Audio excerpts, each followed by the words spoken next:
342,000 people did the Open this year. When you have 3 generations in the gym, it makes everything we do worthwhile. One thing that's always quite a hot topic is around people progressing to the next level with, I guess, substandard movement standards. The hardest part with the video review stuff, but since there wasn't a standard recording point, people were being sneaky with how they filmed their stuff. They would put their ass to the camera so you couldn't really see them stand all the way up. When we're in the gym and we talk about people who rep shave, 100% you'll make it through, but you'll get found out in the next round. You've had guys who hit top of the leaderboard in the Open, and suddenly they go to regionals, and they're right at the bottom. Correct. It's the most excited I've been about the CrossFit Games season for a number of years. I think that's why it pisses me off a little bit that people are whinging about the rules. They've got a playbook. Sometimes it just doesn't fit a particular person on a movement standard, a ruling that hasn't gone their way, and people do have a platform now to kind of voice out. People will latch onto that. But then if you think of like all the good that's actually happened because of the season, it's like you don't hear about it at all. Look at every gym that's had the Open.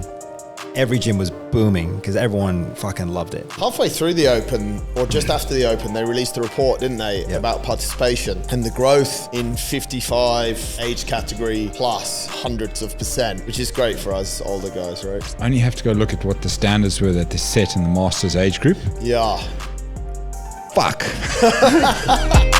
Hello, everybody, and welcome back to another episode of the InnerFight podcast. Thank you so much for being here. My name's Marcus, and for the next 50 minutes, it's a little bit shorter today, I'm joined by 2 guys that know more about CrossFit than I think I've ever known. They are the perfect guys to bring us up to date, to wrap up what has happened so far in the CrossFit Games season. As you heard at the start of the year, Toby spent a lot of time on the show talking about what's coming, how to prepare for it. These guys get into the guts of what actually happened. It's been an interesting one. There's a new format this year that was released at the start of the year. The whole mechanics, shall we say, the format of the competition, as it does most years with CrossFit, gets slightly fine-tuned and changed. Movement standards are sometimes altered, interpreted differently, or asked to be performed in different ways, which, of course, now that everyone has a voice or a social media account or is a keyboard warrior, they can express their happiness or maybe their not so much happiness as things unfold. The bottom line is what's important. And this CrossFit Games season, we have seen over 300,000 people participate, which is one of the biggest numbers CrossFit has had in the history of the Open. It's absolutely brilliant what's happened. Not only the people that have participated, but what we've seen locally in our gym, the number of people that have come to support the people that have participated and therefore in some way, shape or form, hopefully get inspired. We are almost at the stage where we know who progresses to the CrossFit Games, and we'll come back in August, September with a wrap up of that. But for me, the most important part of the CrossFit Games season is what has unfolded and is just unfolding in the semi-finals. But to be honest, the Open and the quarterfinals is the crux of it. It is community-based. It's inspiring for so many people. We had so many more people here at InnerFight participate this year. Great energy from all the members. Great energy not only from the guys that are sat with me today, but from all of our coaches. So from us to all of you guys, thank you so much for all of the energy that you put into this year's CrossFit Opens, quarterfinals, and also the semi-finals. Everyone that was involved appreciates it, and I hope you took something from it. I also hope you'll take something from the next 50 minutes. This week's show announcements. We have some new members of the team that I want to introduce you to. No matter if you follow us online or if you come here to the gym, these people you will see either there online or here in person at the gym. Dan Campbell joined us just a couple of weeks ago. I probably should have put him in last week's announcements. He is personal trainer, CrossFit coach, performance coach from the wrong side of England. I mean, being from the north is the best place to be from, but he's from the other side, Lancashire way. However, he is a super nice guy, and he probably won't be too happy of me saying that. Just in case you want to know what the right side of the country is, it is the right side, the east side, Yorkshire. That's where people need to be from. Anyway, that's not important. What's important is that Dan Campbell is here. You might have been taught by him in a class. You might even have done a personal training session with him. Super nice guy, and he's happy to smile. And I'm sure anyone that sees him will also smile back. Keeping things simple so that we get confused, basically. We also have an endurance coach starting on Monday who goes by the name of Dan as well. Dan Bagley, who was here with us at the start of the year, is an insanely fast runner, has around just over 2:20 marathon, and he joins us on Monday as a endurance coach. He will be, that was the microwave, someone's lunch is ready. He will be at track, he will be at the coffee run, he will be around the gym, and he will be ready to say hello and to help you with your running. We say goodbye to someone who's been with us now for 2 years at the front desk. Mel is, by the time this show is published, she will be on her way to her next destination. She sat at the front desk, welcomed everyone to the gym. You might have corresponded with her in various different ways over the last couple of years. She is moving on to be with her husband in America, and we wish her the very best. She is replaced by a young gentleman by the name of Alex, who will also be here on Monday. So a few new and different faces in the building to welcome you and also to help you get better at life. What else is happening in the building? It's coming. It's not next week, but it's coming. Hell Week. Be ready. And also from an endurance side, if you haven't got your summer plans finalized yet, Chamonix is happening in July. RJ at InnerFight.com. He will let you know all about it. That is it for this week's HR updates. Enjoy the show. This is episode number 910 of the InnerFight podcast. I'm joined by our coaches, Andy and Simon. No matter where you are in the world, thanks a lot for listening. Let's jump into today's show. It's been a while. 2024 CrossFit Games season we started talking about in December with Toby. Yep. Actually, you didn't show up, Simon, to the last show. Yep. Yep.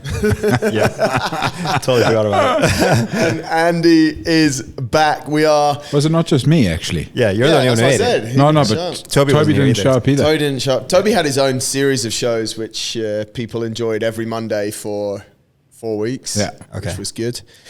We are, I don't know, maybe we've dragged this out a bit, but we are now past semi-final stage, and we have the competitors for the 2024 CrossFit Games pretty much finalized from Europe, from our region, Yep. and from Europe. Yeah. And now next weekend, when we're recording, or this coming weekend, we get the rest. No, Two more weekends. Two more, yeah. So there'll be sort of probably 2 more that are locked in after we've released this. Yeah, Has it been long? Yeah, so who do we have? We got, I think it was Oceania this weekend, and I think North America West. And then a weekend after that will be East and Africa. So what do we reckon, fellas? Let's go back to, we'll get another show just before or just after the games. What do we reckon to the Open this year? I thought it's been awesome. I think it's been a really nice collaboration of workouts where I would say it's the most CrossFit has been in quite a while, where it's just testing a lot of capacity, and they were very simple, so you couldn't hide from any of the workouts, which I thought was very, very powerful. And then that's kind of graduated even through the quarterfinals, which is very, very similar as well. Movements were a little bit harder, but it was still, if you made it to this stage, these things should be ticked off and ready to go. And they progressively got harder as you kind of got through it, so you have to earn the right to get there. Andy? I actually think, and it's probably jumping the gun going into sort of quarterfinals and even to the point of semifinals, but across the whole year, their theme has been that it has been more CrossFit style workouts. Yep. Even when you look at the quarterfinals and the semifinals, it has been more CrossFit style stuff, which has made it I suppose, especially for the people who have been following CrossFit for a long period of time, it's cool to see again. But also for people on the outside, it starts showing that everything's still accessible. Yep. You know, we don't have handstand pirouettes in the semifinals, crossover doubles. Yeah, all that stuff they save for the games when you get to the pinnacle of the sport. Yeah. But like the Open was super cool. Yep. What they did really well is not even just the workouts being simple to do. Logistically, they were easy to manage. Yeah. Which is what you stress about the most. Oh man, like it's hard enough when you're trying to run a class to get people to count to 21. Now you got to worry about they've got to have this distance, they got to have this line, and they like the first workout they opened up with. You can't have anything more simple than that. Yep. Yeah, I think that was my biggest sort of takeaway from the Open. I think you said it, Simon. A little bit more what we consider old school workouts. Yeah. Nice and straightforward. Andy, you said it, not super complex movements or logistics within a gym. So it just makes it really easy for everyone. And they had a great balance of movements too, which didn't make the judging super difficult. And it's quite easy to see. It's like, it's either this or this. If you can't do that, cool, it's a no rep. Yeah. So it just made people that were helping the community out and judging and people who were doing the workouts, it just made a lot more sense for them versus if things were like a little tricky, the burpee has to be like this. And it's like, you know, it was just, the easiest way to say it is just simple. Why do you think that is, mate? We've been doing this now. We're into the 13th or 14th year of the Open format. Yep. And we still see from a CrossFit side, this year, this is how we want you to do this movement. Yep. So this, which is so different from like all other sports. All other sports, new sports and old sports, it's like, you know, even if we look at high rocks, these are the movements, this is how we want you to do it. Yep. If we go back to, let's look at triathlon, or do you know what I mean? The rules of the movement is super clear. In CrossFit, we see it change so much. I think it's specific movements. And I think that's where, at least from what I can see, is where when we're judging things, and especially when it goes to video review, and then you get the best of the best kind of going through to the next stage and moving forward, it's where sometimes for like a burpee over a row or a burpee over a barbell, you're seeing people game it. And there's in the rule book, there's something that where it goes, if it looks like you're riding this gray area, if it doesn't look like natural movement, they can call you up on it. So when movements get kind of reassessed, so the handstand push-up, when they had the hand over the line, they would measure a certain distance from it, and then someone like who had super long arms, they really struggled. Versus someone who had shorter arms, they excelled in that. So every year there's always been these gray area movements where like handstand push-ups, like a box jump, and then a burpee over something, and they've just tried to simplify it every year, and they may not be right doing it, but it's just where like they're just trying to improve on it, so there's less of this gray area that happens when people go over to the next stage. I'm happy with where they've got to. It's just nuts how it's taken so long. Yeah, and I think it's also because of the volume, and the CrossFit community is very passionate and vocal about it, so you generally hear about it quite quickly, which is great because it allows us to really dig into it. So, for example, the GHC standard was normally like, hey, touch the pad, touch the floor. This is normally when we get into quarterfinals and stuff like that, when it showed up. But then what did you start seeing people do? They started moving their butt towards the pad, so their lower back gets supported with the pad. So they had to make an adjustment there. The burpee over the bar, like they tried doing that, like, hey, you can kind of jump off one foot, make sure both feet come over. Like it just made things hard. Or if it was a box jump where people were really standing all the way up, and so a burpee box over became the movement. So just things like that where they'll, you know, we talked about this during quarterfinals with the step up and stuff like that, where it's like, hey, now they've done it, they've got a lot of feedback from it. So most probably if that movement was to show up next year, it'll most probably be a step over with a dumbbell as an example. Because it's interesting though, like, because if you think about other sports, people have you could say, taken unfair advantage by modifying the equipment they use within the sport. So whether that's, and I mean, it happens in CrossFit as well. You know, when the Open started, there were no gymnastic hand grips. No. Now, you just taped your hands up. Yeah, you tape your hands up or do nothing. And, you know, now we've got grips that are insanely grippy, but not everyone's using them. Correct. In triathlon, we've got bikes that are insanely expensive, insanely light.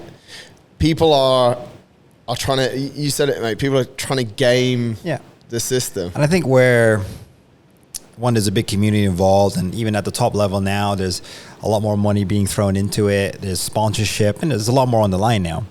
So I think when that starts to happen, it's like you're starting to have to navigate through all this stuff, which becomes quite interesting. Because, like, you know, now I know last year there was that rule with the grips where when you put them on, it can't really go past your finger, and like it gets quite delicate at that point. But then it's like, you know, I'm a big golfer, right? So there's regulations on how far they can push golf clubs, and now they're doing that with the golf ball. Now they're doing a rollback, so they can't push the golf ball to a certain limit, because now, like, you got, for example, Tiger Woods is, you know, 48. And he says, like, I'm hitting it further now than he was in his prime, which is crazy because that's how much technology's improved since then. How he's been able to maintain all that. So where does it go to then, guys? Do we get to a point in CrossFit where for a number of years they will follow the same standard, or do we expect that it will continue to constantly change? I think it's going to change up every year. I mean, I was just thinking there while Simon's busy talking about when they're working with golf balls and how it changes. I mean, do they now go and check the rigs as to what bar type you've got? I mean, is it coated, is it not? There was that, what was the bar? Spilo brought out the Spilo bar. Yeah. I mean, that's kind of died a death now because he's not so... You had the bars that they bent a little bit. Yeah. They were more whippy than others. Yeah. But I think with that and with the grips, I mean, if you've got grips that are going to help you, great. But at the end of the day, when you get to places like the semi-finals and the games, that's not going to make a difference. Yeah, and also is, if you're going to compete in person at semis, most probably all your prep is to get ready for that equipment. So that's normally going to be the Rogue stuff and that rig, and you need to get used to it that way. If it's if you want to get specific, the powder coating, like, they're going to make sure it's going to be the same in the gym that they're training at, because that's going to simulate everything they need to get to semis equipment wise. And that's what you kind of envision. Like, try to keep it as real as possible at that point. One thing that's always quite a hot topic is around like movement standards and people progressing to the next level, whether it's this year was quarterfinals, then semifinals, with, I guess, substandard movement standards. They're not quite following them, but because the Open's in your gym, the quarters was, and I've gone back and checked some of Holly's videos from the quarters. They've not been watched. So she progressed to the semis. I'd grass her up here, but she progressed to the semis with those videos. They're not watched because she doesn't have insanely good scores, but they're not watched. But a lot of people are pushing, like, right to the limit and almost trying to cheat just to get to quarterfinals or semifinals. Why is that? What do we think, guys? I think it probably stems from when we're in the gym and we talk about people who rep shave and people who they forget why CrossFit started. Yeah. And all that's going to happen is 100% you'll make it through, but you'll get found out in the next round. Like, you know, I think we used to see it in the early stages of when there was regionals, is you've had guys who hit top of the leaderboard in the Open and suddenly they go to regionals and they're right at the bottom. Correct. It's out, I think CrossFit HQ get a lot of flack for too much, right? No, I think sometimes people need to, if you sit at the back, I mean, we're not in it. Simon obviously is, but you think about how many videos have to be reviewed.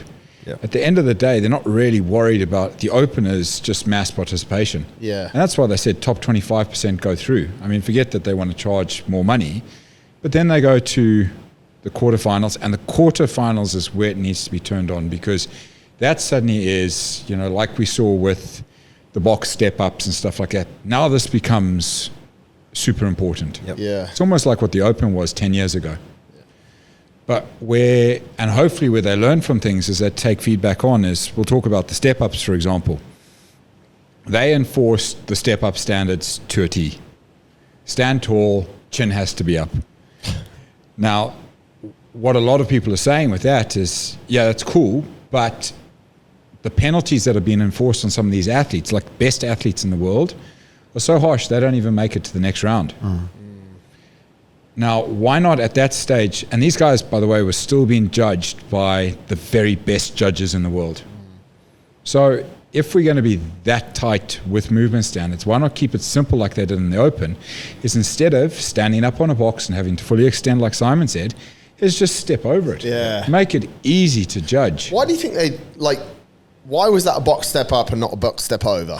Well, so from basically, I mean, from the podcast and stuff I've listened to, and then when Dave talked about it, it was like, it's a great movement, but For sure. they like it. But I think at the same time, it's like, okay, and when they've tested it beforehand and have seen it, like, all right, cool. Well, that's good to go.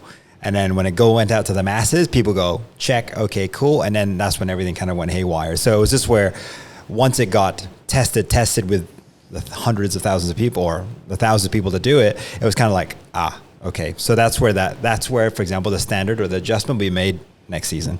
Because that's what happened. This is what I have a hard time wrapping my head around. Sure.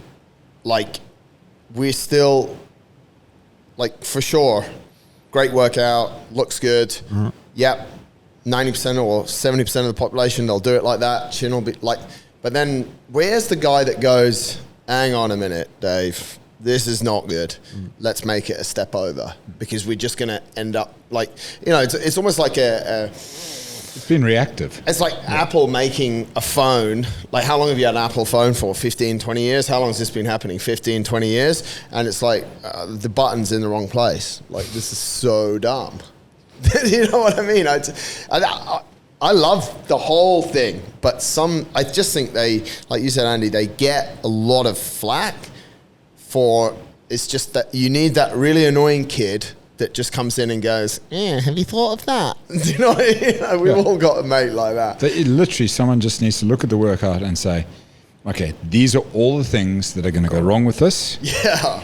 And like exactly like you said, the person who just, there's a problem. Yeah. Like, they find all the problems for you, because that would alleviate so much of the hassle that they have. And then watching videos for you guys becomes a hell of a lot easier. Yeah. Yeah. Like, I think managing because I mean, you guys have mentioned it a little bit, like CrossFit has come under some questioning, some social media, which I think is always going to happen. Yeah. It's happened. That's it. I mean, it's step ups this year. A couple of years ago, it was handstand push ups. Yeah. Last year was shuttle runs. Like, do you think there's always do you think despite how good a job they do with workouts, whether it's open, quarters, semis, or whatever they change it to next year, because of course they will, but do you think there's always going to be something, because humans have a negativity bias, right? Yep. Yeah. And I think every year there might be a particular movement standard, and I think that's generally, or some people people feel like they've been treated unfairly and whatnot. I know that happened with one of the teams going through Asia. They felt like, hey, one of the athletes couldn't get a visa, and they were trying to make an alternate, but then it was just like, hey, the rules are the rules. And so, you know, they've got a playbook, and they've stuck with it, and sometimes it just doesn't fit a particular person on a movement standard or a ruling that hasn't gone their way. And, you know, people do have a platform now to kind of voice out that. So, and then people will latch onto that. But then if you think of like all the good that's actually happened because of the season, like as weird as it sounds, like you don't hear about it at all. Where I'm like, look at every gym that's had the Open. every gym was booming because everyone fucking loved it. Yeah. And then people who got into quarters, like you talk to athletes who, you know, getting to quarters not really an issue.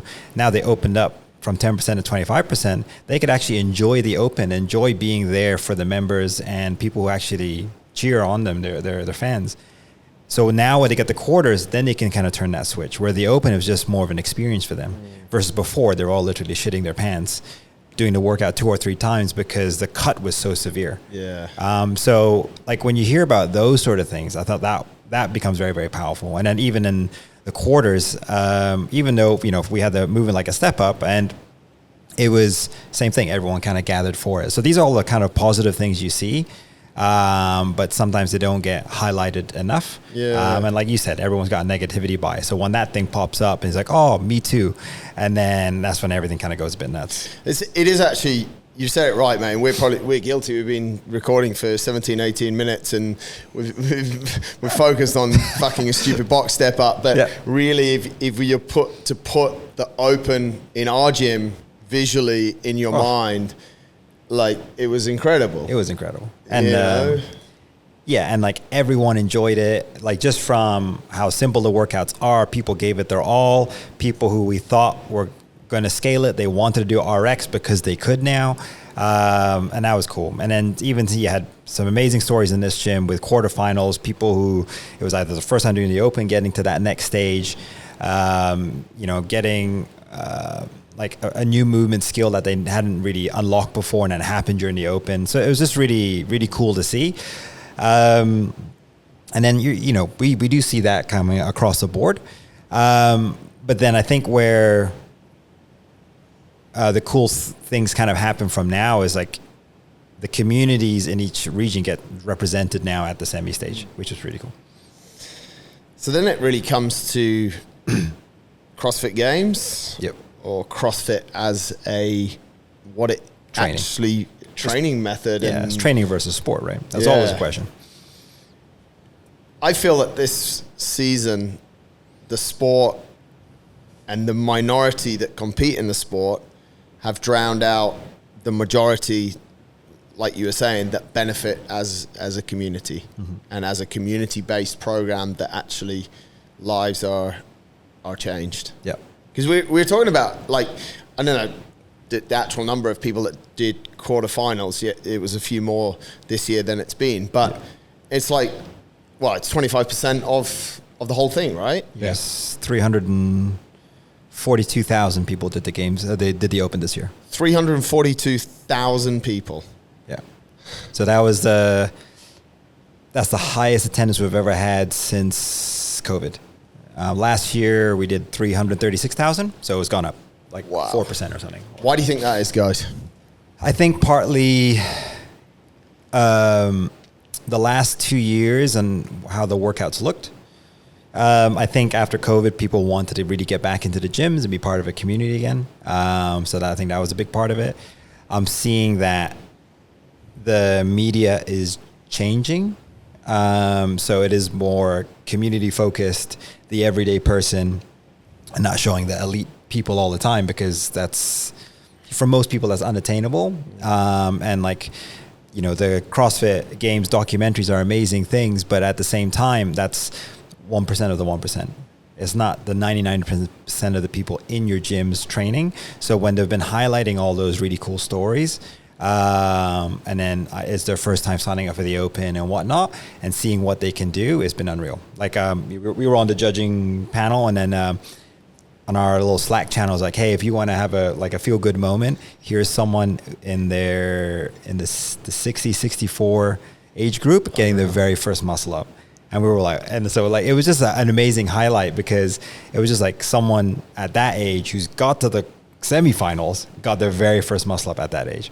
And it's just like where that gets all highlighted. So whereas we can see those things within the communities, and I think where the attendance has gone up is now they're starting to really just show that and really kind of pulling these stories out from gyms. I think it's probably also the fact that they gave people another stage. That's true.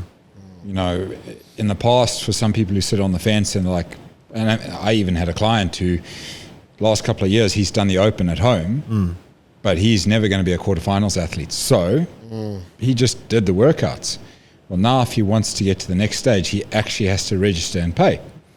So, you know, it includes that participation. And people can be critical, whatever they want about CrossFit making money, but at the end of the day, CrossFit has to be a business. But mate, it's almost laughable. Oh, 100%. Like the money. Yeah. What was the Open? $20. $20. And then the next round is like $20. $50. And then 50 again. Yeah.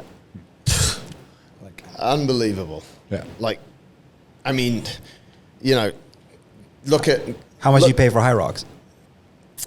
I actually don't know what High Rocks Mate, is. you but don't want to know what High Rocks is. how much is it? Was it $125? Something like that. Yeah. Really? Mate, it's ridiculous. Yeah. And that's To go do the same event over and over again. $125. So, like, and when you look at that in comparison, you're like, okay.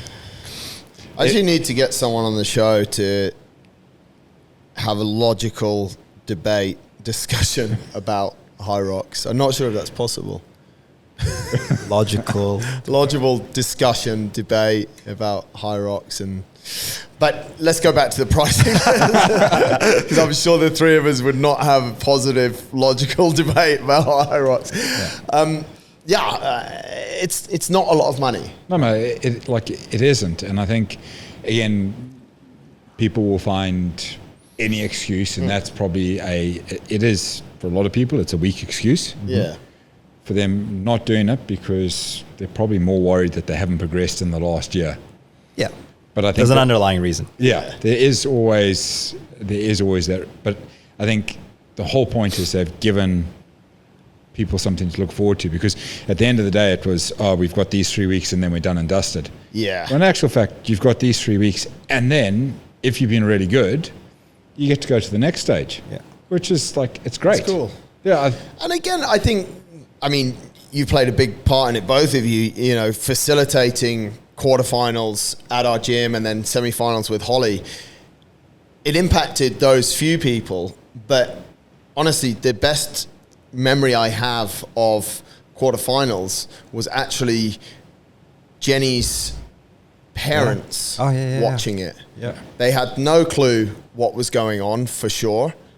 And they were all in the gym and they were watching it, and it was absolutely incredible. Yeah. And I'm like, if we didn't have quarterfinals, if these guys didn't want to pay $50, if CrossFit hadn't have done that moment would not have happened. And I don't know what's happened since that moment. I think sometimes Jenny and Danny maybe listen to the show, maybe they don't. But if they do, maybe they could tell us. Maybe we could actually get Jenny when she's in the cafe tomorrow. But that could have inspired her dad to continue, if he does a daily walk, to continue that daily walk.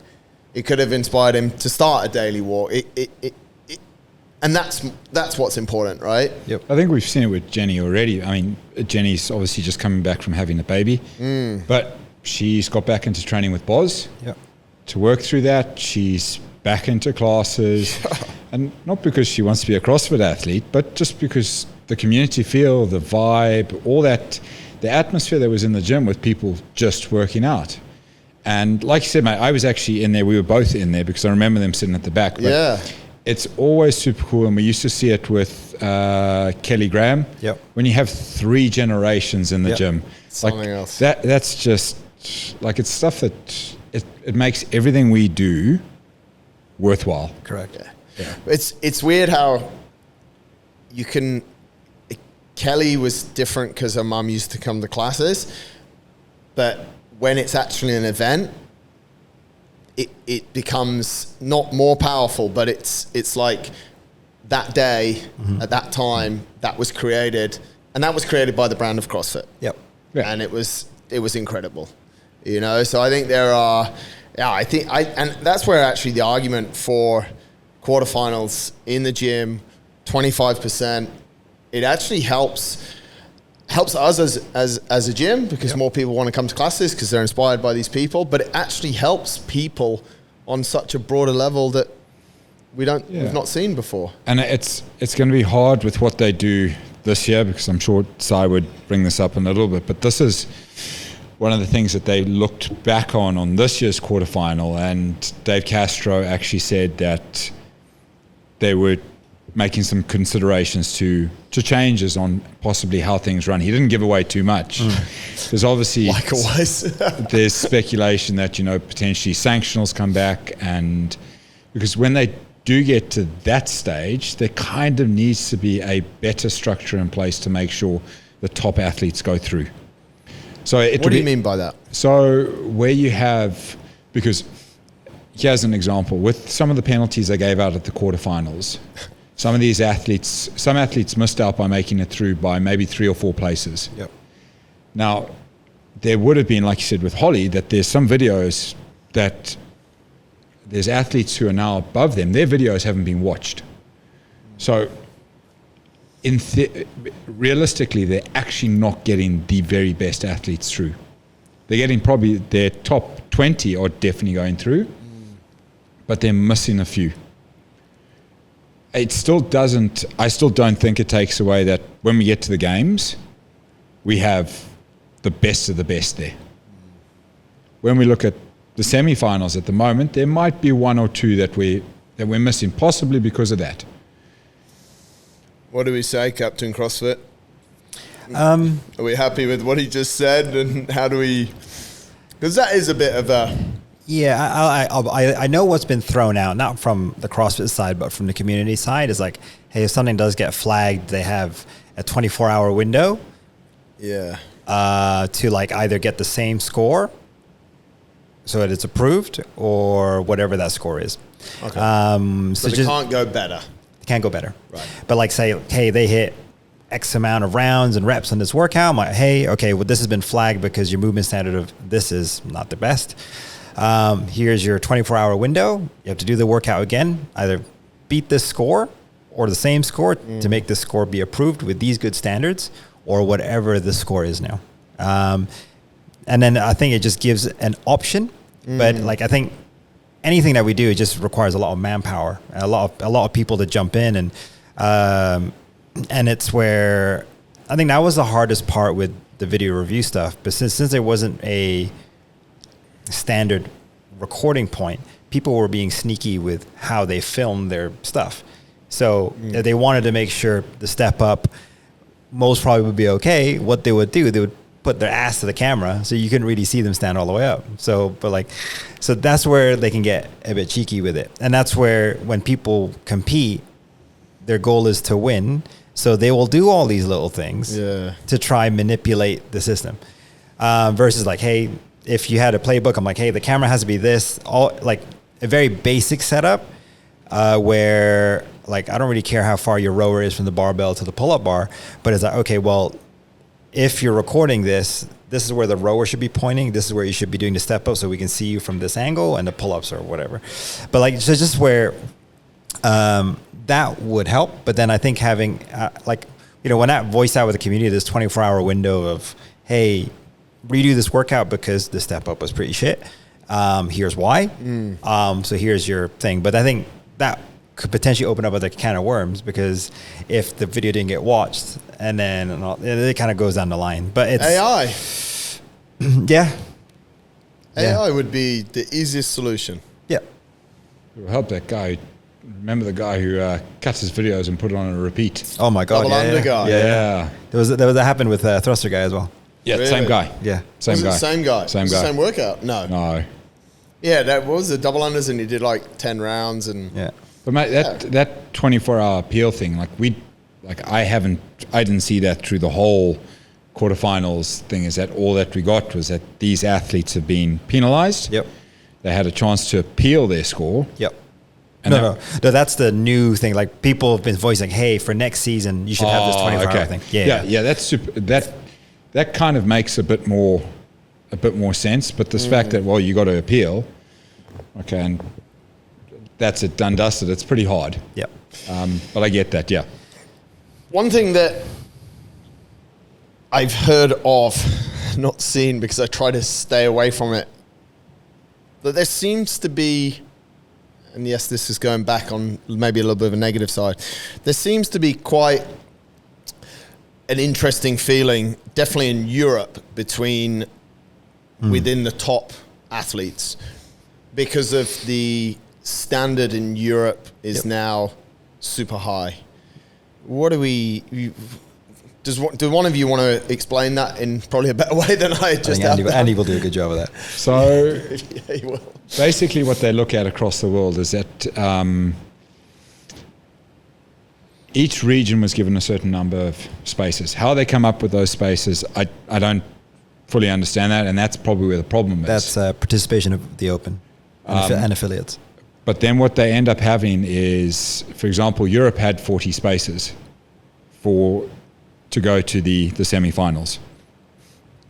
Places like America Northwest and Northeast each had 40. Right. But then what you looked at is an athlete who was placing 40th in Europe was something like 154th worldwide. An athlete who was placing 40th maybe in America Northwest was 250th worldwide. So then what was happening is that we have some of these basically, so across America now, they have 80 spaces for the semifinals. Now, Europe has that many good athletes that last year they had 2 semifinals, didn't they? Yeah, they had Meridian and... so last year they had it right. Last year they had 2 semifinals, which gave some of our really good athletes an opportunity to go to the next stage and compete at the semifinals. And that's kind of what they missed out this year, is the same thing, is that they, there's some athletes who not even bother about Asia or Africa. Like Toby, for example, if Toby was competing across in America, he would be at the semi-final. Now, America's he'll be in a semi-final in every region. Every region except Europe. And Toby came, 65th in Europe? So it worked out to be 62nd by the end of it. 62nd in Europe. Now, it just shows the depth that we have in terms of our competitors, that Europe should have had more spaces. Right. It doesn't mean that Asia can't have 40 and Africa can't have 40, but there would be no harm in having a second competition to allow these athletes in. Why do you think no one mentioned this until less than a month ago? I mean, anyone mentioned no idea. I think it has to be. It's been talked about for sure. That I can imagine, because Europe has notoriously been the most competitive region for years. Like if you look at until Tia Claire Toomey, literally anyone who was on the podium came out from Europe, winning it, or Europe from the women's side of it. And it just shows a testament of what Europe is producing. And it's always been super competitive, hence why there were 2 regions before. But then also, back then, only 3 people ever went through. This has been crazy, where the Europe region has 10 spots, or North America East and West have 10 spots. Because before it was just it was 3, or it got to 5 at one point. So it's opened up the pool that way, but getting into that stage has gotten very, very hard. Hence why everyone does a workout 3 times. And they kind of did it the same thing with when they then looked at allocations from those semi-finals with spots that then go to the games. Last year, I think Europe had 12 or 13 spots available. 11. Yeah. They had those reduced this year. Yeah. And again, we then looked across at Asia, had an increase in theirs. 1 to 2, yeah. 1 to 2, and the girls were 3. Oh, okay. Now, I'm all for the representation from these other regions, but how do you justify to some of these incredible athletes in Europe that we're actually taking a space away from you? Because then what it potentially gives to is, I now train and I've lived in Dubai for 4 years. Well, I'm just going to go the easy route. Yep. Because I can justify going to Asia rather than, I'm going to Europe, I'm going to go compete in the best of the world because we've been allocated what we should be. I know that's harsh, and I don't think it's been negative, and I think there's a lot of people, when they talk about CrossFit as a sport, it's only because we want it to be better. I think if people only see it as it's constructive, that's all we want, is that as a sport. That's why there's so much feedback too, right? Yeah, exactly. As a sport, when it comes to the games, you want the very best in the world there. Correct. That's kind of my next question. If you look at a lot of sports, if you look at tennis, golf, name me, you might be able to because you're into golf, but, name me number 10 in the world at the moment in golf or tennis, or name me 3 players outside of the top 5. You can't. Why? Because they're not interesting. Well, the only one who was interesting was the golf guy who got arrested. Scotty Scheffler. Yeah, number 1 in the world. Got arrested on the way to tee-off time, right? Yeah. But that's the only reason I know is because it made the front page. But this is the thing. So I agree with it. Like, we have some amazing athletes in Europe. We have a set of rules. You started the game in the beginning of Feb to go to the games. You started playing. You knew the rules. The rules haven't changed. Yep. Like you rightly said, Simon, for a number of years, Europe's been insanely competitive. You know that from the start. Yeah. You know that, like you said, Andy, qualifying through another route is probably quite a bit easier. You chose to play. Yep. Yep. And at the end, what's important, sadly, and what the brands want and what the audience want is those top 3 and top 5. Are they going to be at the games this year? Absolutely. Look, I agree with you, and I actually discussed it with Vic after they released all of that stuff. I agree 100% with what you said there, is that these are the standards. You know that there's only 40 places. Yeah. Be better. And that's the hand that you've been dealt, and I agree with that 100%. It's just as the sport evolves is what we want to see next year. Because what we did see this year, and I didn't watch the Asia semi-finals. I watched quite a lot of the Europe stuff, and what we did see there is, oh my God, there are some incredible athletes there. And they were killing each other just to get to the next part because it was so close.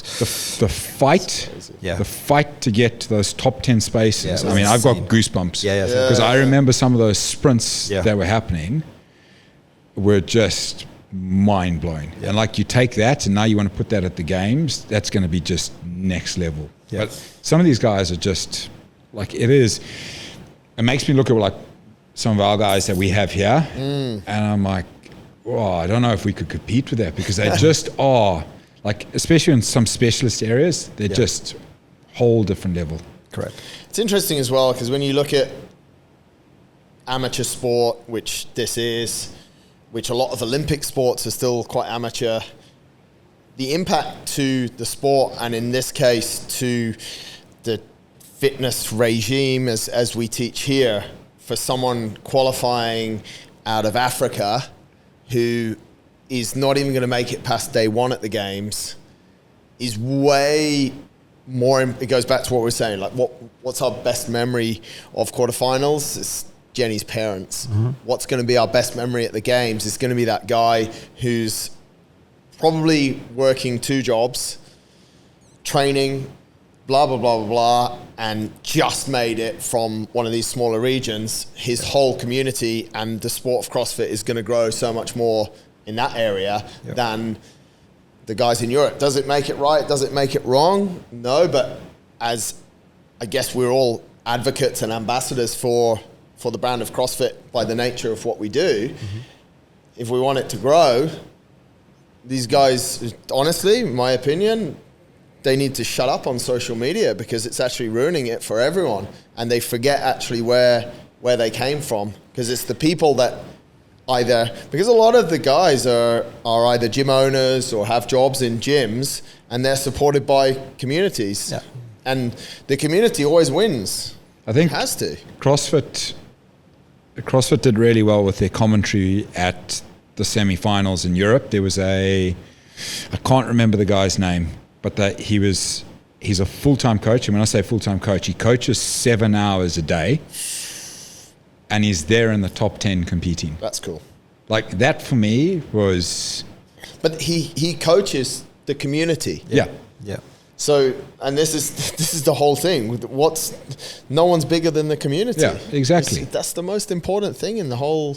But you felt that. I'm not sure what it's going to be like when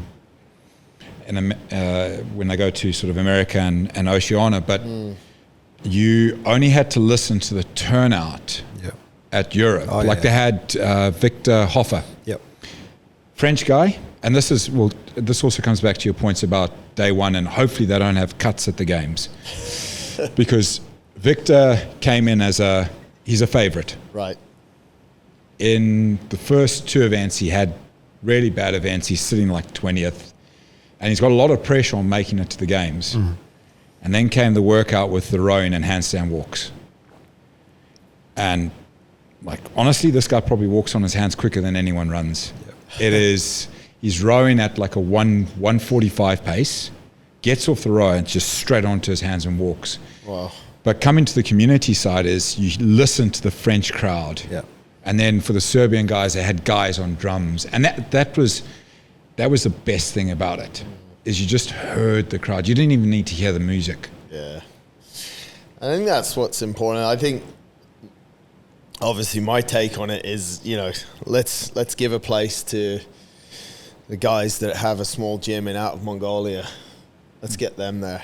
Because that's ultimately what's going to make the biggest difference. I think sometimes, like, the top end is amazing to see for that reason, mate. And you see guys, I'm still in awe of what CrossFit athletes are doing. Oh, it's insane.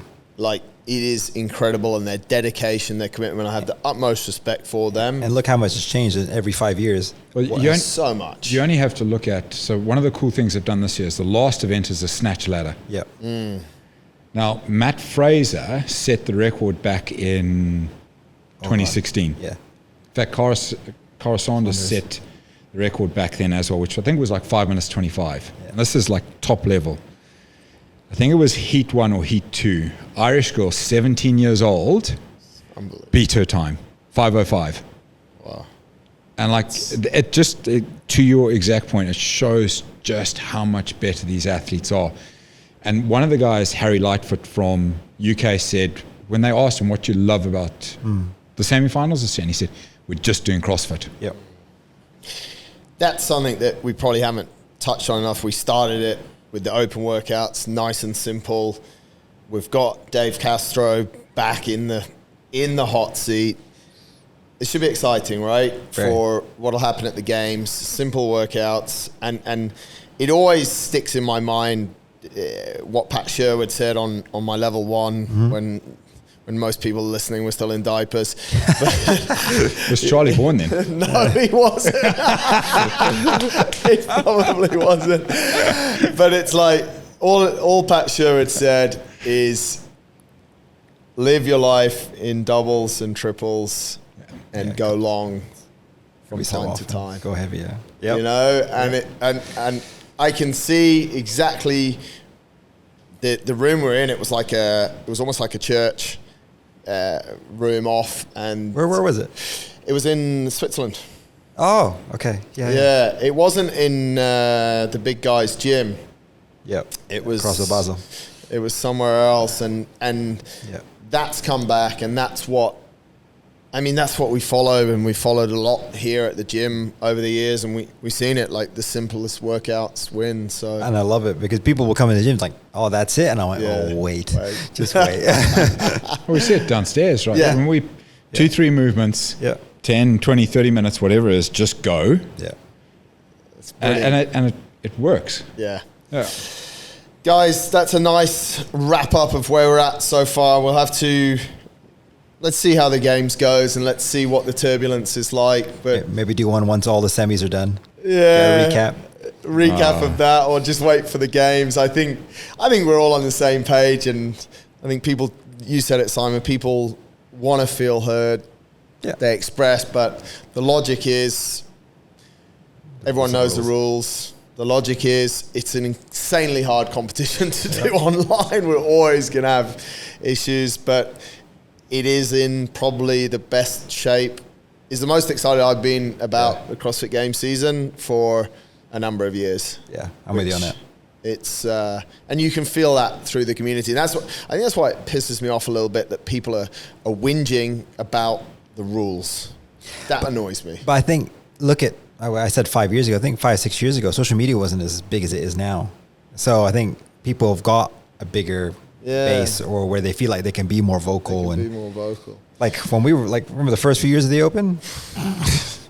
Like, good luck for I don't know how stuff. you even. I often try and remember what we used to record the workouts. And it was GoPros. You didn't have the fancy apps and all that stuff at the times. Yeah, you had nothing.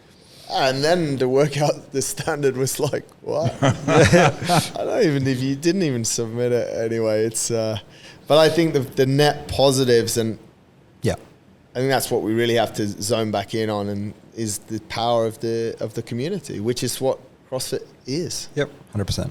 But that's probably also to your, and sort of last point is why maybe people are more vocal. Is because that community is growing, and whether or not it's people coming back or it's people just being more passionate about it, it is like, it's because there's more people involved now, and I think, you know, that's bound to happen. It's why you get so many more reactions to something that's posted. Sure. But I also agreed, sort of in a point to highlight there, is Simon was right, and I think you alluded to it as well, is that it happens across the world, there's always a lot of negativity. Yeah.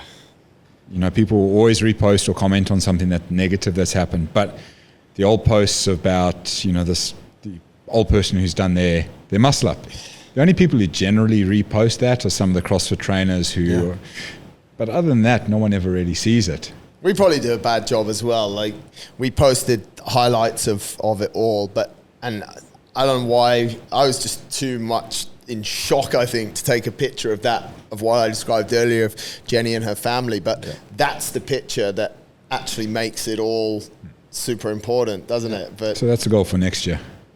We need to get Daffy on the case, don't we? Yeah. Full-time work. Warning letter for not getting out. I mean, to be honest, that's what I always challenge him with. I'm like, you know, it's the videos that we make and that we've always made and that CrossFit make, you said it, Simon, is the top 1%. Yeah. What's really important here is all the other people is... Oh, there was they actually made a highlight of it last year, but Scott Panchek's affiliate. Yeah. And he had that older guy came into the gym and joined, and then it's like, I don't know if I'll be able to do all this stuff. Was this the guy they followed the whole time? Yeah. Yeah. And then he just went, and Scott just goes up to him and is like, if you stay here, like, I'll look after you and I'll show you what you can do. And then there's him, like, and then in the video, he's warming up to overhead squat and snatch and all that sort of stuff. And, you know, he could barely get out of a chair when he started. And he was getting all worked up because it's like, if he kept going the way he was going, he said most probably I wouldn't even be here now. And halfway through the Open, or just after the Open, they released a report, didn't they, about participation. Yeah. And the growth in 55 age category plus is, I mean, it's a small base, but it's like hundreds of %. Yep. Whereas in like 20 to 30 category, it's actually in decline. Yeah. Which is great for us older guys, right? There we go. Yeah, only have to go look at what the standards were that they set in the Masters age group. Yeah. Fuck. Hopefully they get that fuck for the highlight bit. Oh, mate. Like, are you just... And then you go and watch some of these guys when they posted their videos. Yeah. You've got a 45 to 49-year-old male who's just come off a sprint on a rower, and he's just ripping 100 kilo snatches. Yeah. It's just... and... I mean, some of those workouts, that workout of the 30 toes to bar. Yeah. Yeah. 30 power cleans, 30 toes to bar. Yeah. Those have been done in under 3 minutes. Yeah. But this is what we get. We could talk all day. This is what we're going to get into next, because Froning's coming there. Like, these guys are moving. The ones that were at the games when it started. How old's Jason Kalipa and his crew now? Yeah. I think he's finishing off this bracket, the 35 to 39. No, Kalipa and... Is Kalipa into 40 now? No, he's like they're both they're masters now. Yeah, that's what I mean. They're in our bracket. Yeah, that's who Sandro's competing against. Yeah, but guys, Froning's out anyway. He's relaxing. He's doing ultras. He'll be on a mountain bike racing you next. Yeah, let's bring him on. 100%. Simon, Andy, as always, super interesting. Post games, we'll do a wrap up, but I think it's been good, and thanks to you guys and also all the other coaches for the energy, and thanks to the members, thanks to Jenny for bringing her parents down, and it's, next year, it'll be big. Boom. Let's do it.